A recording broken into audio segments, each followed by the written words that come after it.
In the last class, we just learned about how to create class and how we declare the variable and how we declare the function.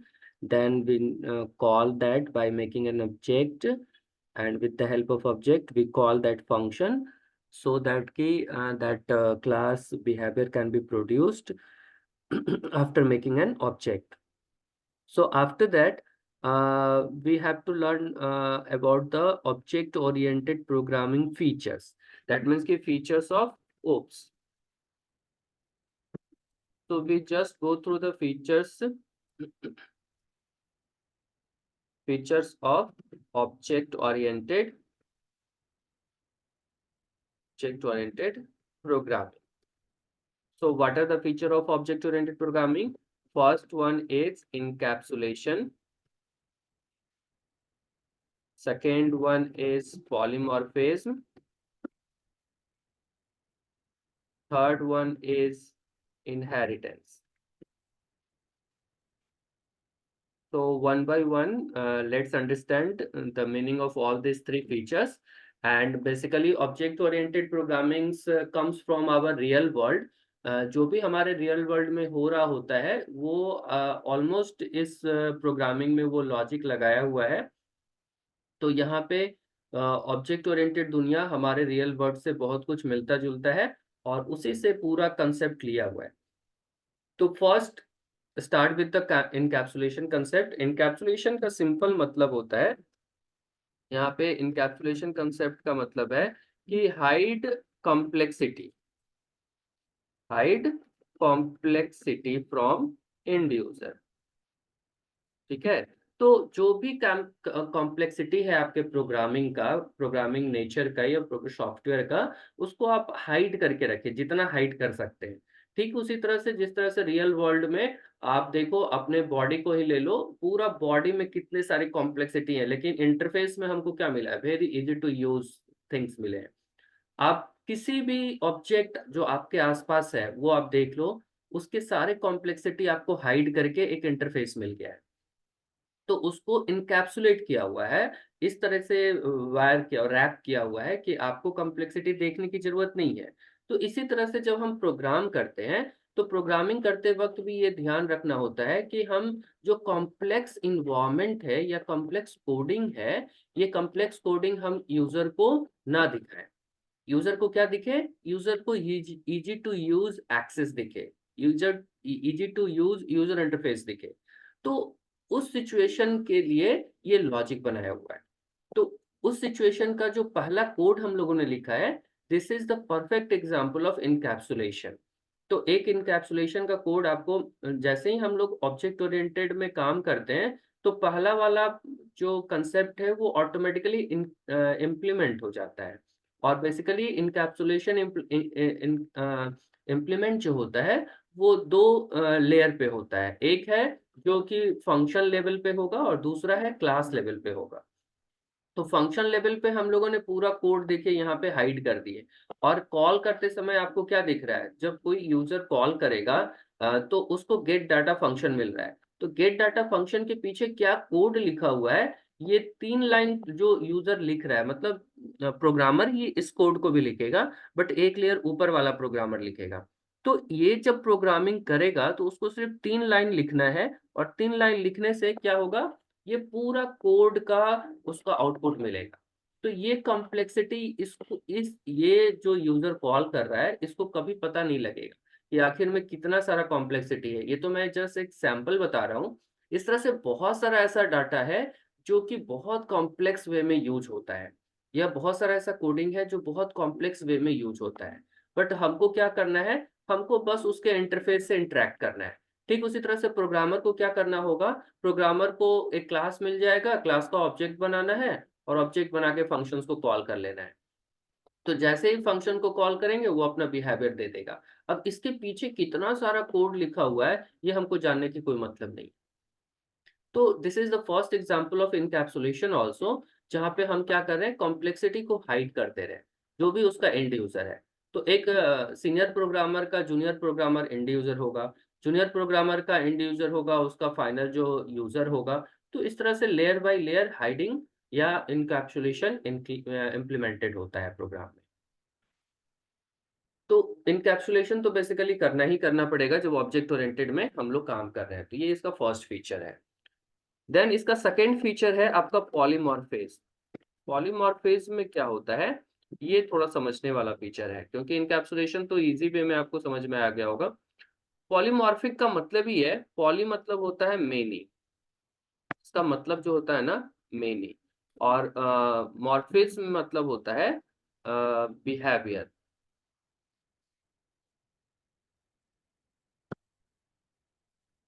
Behaviour, तो many behaviour इसका पूरा मतलब है। Polymorphism का मतलब है many behaviour.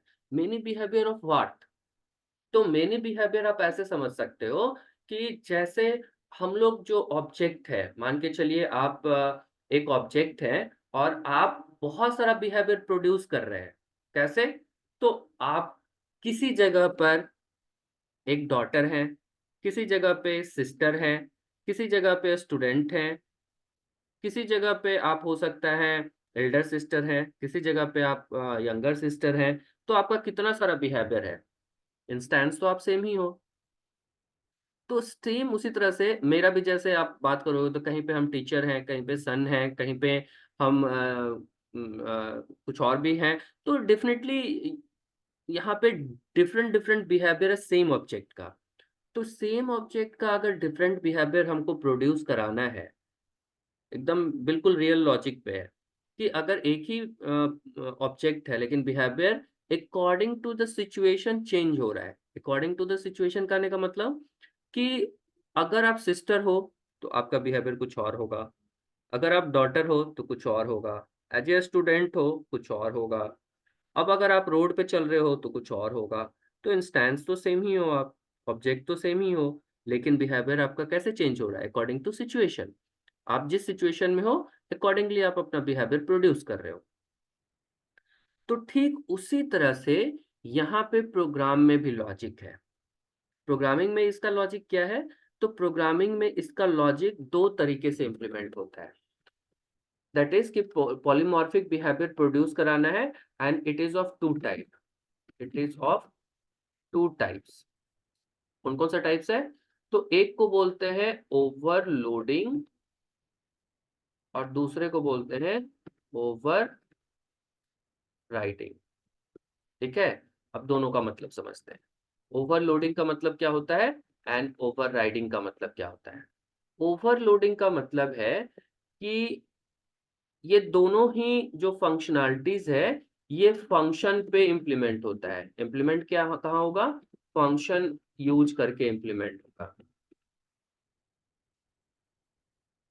ठीक है, विदाउट फंक्शन हम इसको इम्प्लीमेंट नहीं कर सकते। तो ये फंक्शन ओवरलोडिंग भी कहलाता है और ये फंक्शन ओवरराइडिंग भी कहलाता है।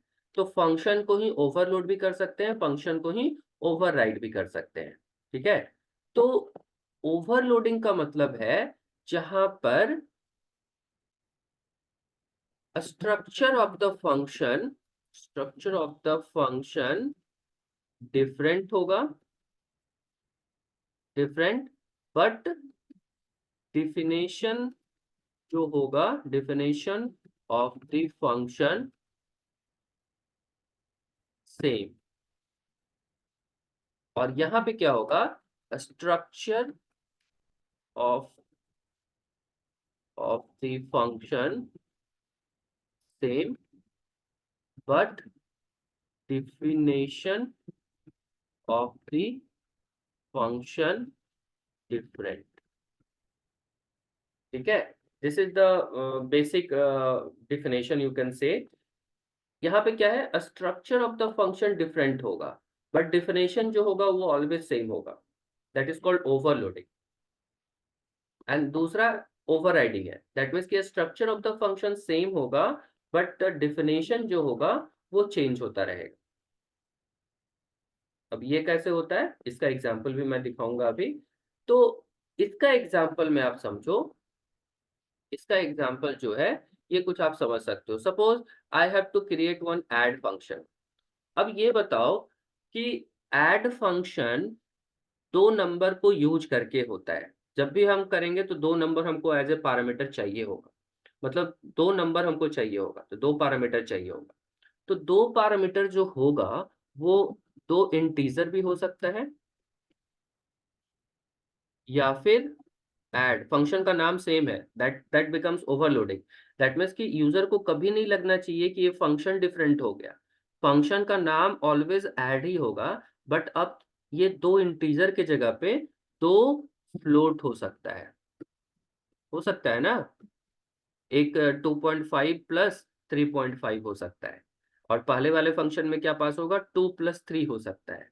लेकिन हमको फ्लोटिंग नंबर पे भी एडिशन चाहिए, फिर हमको लॉन्ग नंबर पे भी एडिशन चाहिए। लॉन्ग का मतलब रेंज ज़्यादा होना चाहिए, क्योंकि इंटीजर का रेंज 32,000 समथिंग होता है, और लॉन्ग का रेंज आपका उससे ज़्यादा होता है। तो लॉन्ग वैल्यू पे हमको चाहिए, या फिर 2 स्ट्रिंग को ऐड करना है, तो ऐड क्या होगा, एक स्ट्रिंग प्लस दूसरा स्ट्रिंग, 2 स्ट्रिंग को ऐड करना है।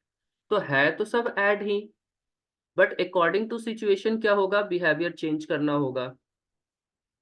तो कैसे होगा, तो definitely this is the way to do in the programming language. तो प्रोग्रामिंग लैंग्वेज में क्या कर रहे हैं, हम इतना सारा ऐड फंक्शन बना रहे हैं। अब इतना सारा यूजर जिस हिसाब से पैरामीटर पास करेगा वो वाला फंक्शन कॉल हो जाएगा। तो this is called function overloading. Function को क्या कर रहे हैं, ओवरलोड कर रहे हैं। तो फंक्शन का नाम जो स्ट्रक्चर है वो बिल्कुल से चेंज हो रहा है, बट जो डेफिनेशन है क्या होगा, दोनों को ऐड ही करेंगे आप। डेफिनेशन कभी चेंज नहीं होगा, डेफिनेशन क्या होगा, ऐड ही करना है। डेफिनेशन में दोनों को पकड़कर और दोनों को ऐड कर देना, दोनों पे अरिथमेटिक ऑपरेशन या जो कॉन्केटिनेट ऑपरेटर के रूप में काम करेगा। तो this is known as function overloading. तो अकॉर्डिंग टू सिचुएशन बिहेवियर क्या हो रहा है, चेंज हो रहा है। तो दिस इज फंक्शन ओवरलोडिंग, जो कि अब ये जो पूरा डिफिनेशंस लिखाएगा, ये पूरा definition with in same class होगा, विद इन सेम क्लास। मतलब क्लास से बाहर हम कोड नहीं लिख सकते, विद इन सेम क्लास, एक ही क्लास के अंदर हमको सारा फंक्शन डिफाइन करना होगा, क्लास के बाहर हम नहीं जा सकते। अब समझते हैं ओवरराइडिंग, इसका मतलब क्या है। ओवरराइडिंग में जैसे मैंने बताया, structure of the function same होगा, ठीक है। तो स्ट्रक्चर सेम होगा लेकिन डेफिनेशन चेंज हो सकता है। तो सपोज करो एक सो फंक्शन है, तो सो फंक्शन जो है उसमें हम लोग कुछ लिख रहे हैं मैसेज, सपोज मैसेज लिख रहे हैं वेलकम टू PWC, ये मैसेज लिखा हुआ है सो फंक्शन में। एक दूसरा फंक्शन भी हमको सो बनाना है, लेकिन इसमें हमको लिखना है welcome to Patna women's college, ठीक है। तो ये कैसे हो सकता है, फंक्शन सो ही रहेगा और स्ट्रक्चर चेंज नहीं हो रहा है। डेफिनेशन देखो मैंने चेंज कर दिया, सॉरी यहाँ वेलकम का स्पेलिंग गलत है, डेफिनेशन मैंने चेंज कर दिया। एक में था क्या, सिंपल PWC, दूसरे में है पटना वुमेन्स कॉलेज पूरा डिटेल में मैंने लिखा। या फिर हो सकता है वेलकम टू पर्टिकुलर नाम, समझो,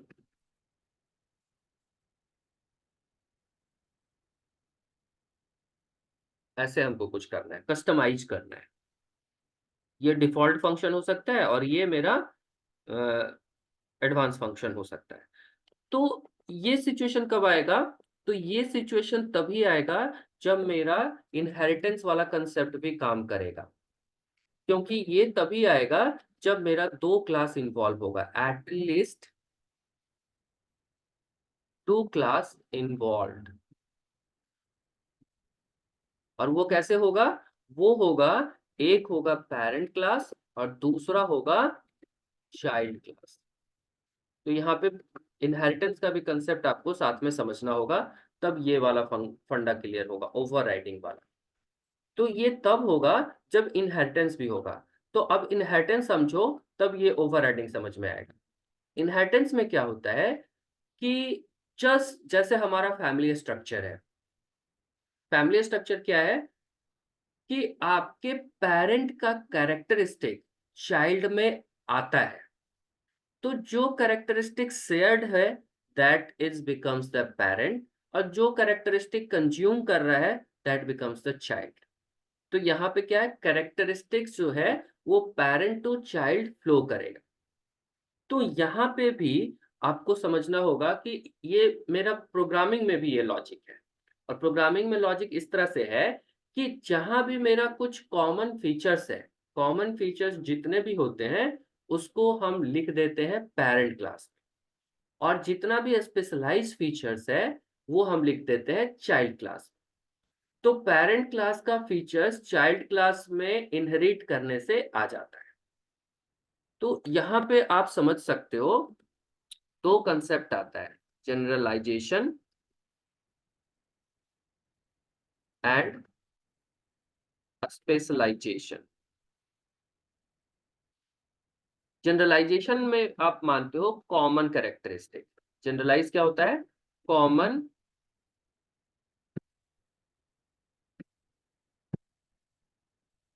कॉमन कैरेक्टरिस्टिक। स्पेशलाइज में क्या होता है, यूनिक यूनिक कैरेक्टरिस्टिक। तो कॉमन कैरेक्टरिस्टिक्स क्या होगा और यूनिक कैरेक्टरिस्टिक क्या होगा। Let's take an example of car. Car समझ रहे हो, कार सब जानते हो, फोर व्हीलर। तो अगर हम कार बोले एक सिंपल, तो इसका जनरल जनरल कॉमन कैरेक्टरिस्टिक्स क्या आएगा। कॉमन कैरेक्टरिस्टिक्स चेंज नहीं हो सकता, कॉमन कैरेक्टरिस्टिक्स ऑलमोस्ट सेम होता है। तो जैसे फोर व्हील्स होंगे, वन स्टेयरिंग होंगे, ब्रेक होगा, ठीक है। इस तरह से ये कॉमन फीचर है जो कि दुनिया का कोई भी कार होगा उसमें होगा ही होगा। लेकिन यूनिक फीचर क्या होगा इसका, यूनिक फीचर, यूनिक फीचर कोई बताओ। यूनिक फीचर क्या होगा, किसी में सिक्योरिटी फीचर्स ज्यादा होंगे, बैग्स खुलेगा, किसी में बैग्स नहीं खुलता। तो वो सब यूनिक फीचर हो गया। किसी में आपका जीपीएस सपोर्ट है, किसी में जीपीएस सपोर्ट नहीं है। तो जीपीएस सपोर्ट सपोज एक यूनिक फीचर है। तो अब हम अगर यहाँ प्रोग्रामिंग करें तो कार का जो क्लास बनाएंगे, क्लास कार जो डिक्लेयर करेंगे, उसमें जितना भी कॉमन मेरा फीचर्स है, जितना भी कॉमन फीचर्स है, ये सारा हम डिक्लेयर कर देंगे, ये वाला पूरा। और जो बच गया वो हम एक दूसरा क्लास बनाएंगे। कौन सा क्लास, क्लास सपोज हम मारुति बनाए, मारुति एक यूनिक एक अलग कंपनी हो गया, मारुति एक अलग कंपनी हो गया जिसमें सपोज जीपीएस है। तो एक बना, तो ये क्या करेगा, ये इनहेरिट करेगा। इनहेरिट किसको करेगा, कार क्लास को करेगा। तो इनहेरिट करने से क्या होगा, कार क्लास का जितना भी कैरेक्टरिस्टिक्स है सब कहाँ पहुंच जाएगा, चाइल्ड क्लास में पहुंचे। तो it becomes the parent class, it becomes the child class. तो ये इनहेरिटेंस होगा। तो ये सारे कंसेप्ट आपको समझना है कि कॉमन कैरेक्टरिस्टिक्स होता है, कॉमन कैरेक्टरिस्टिक्स को हम एज ए पेरेंट क्लास लिख देते हैं, और जो बचा हुआ यूनिक कैरेक्टरिस्टिक्स है उसको हम चाइल्ड क्लास मान लेते हैं। तो इसलिए यहाँ पे इन्वॉल्वमेंट ऑफ टू क्लास बोला गया है। दैट मीन्स कि इनहेरिटेंस मस्ट बी देयर। तो इनहेरिटेंस जब होगा तो सपोज करो मेरा पेरेंट क्लास में एक क्लास पेरेंट बना हुआ है, और इस पेरेंट क्लास में एक फंक्शन बना हुआ है void so, ये फंक्शन बना हुआ है और इसमें लिखा हुआ है वेलकम टू पीडब्ल्यूसी। बट हम क्या चाहते हैं, हम चाहते हैं कि जब सो फंक्शन कॉल करे तो सिंपल वेलकम टू पीडब्ल्यूसी ना आए, ये क्या आ जाए, क्लास चाइल्ड किए, और ये क्या होगा, इनहेरिट किसको, पेरेंट को इनहेरिट कर लेगा। तो पेरेंट को इनहेरिट करेगा तो हमको फंक्शन का डिफिनेशन चेंज नहीं, सॉरी स्ट्रक्चर चेंज नहीं करना है, फंक्शन का स्ट्रक्चर सेम लिखे।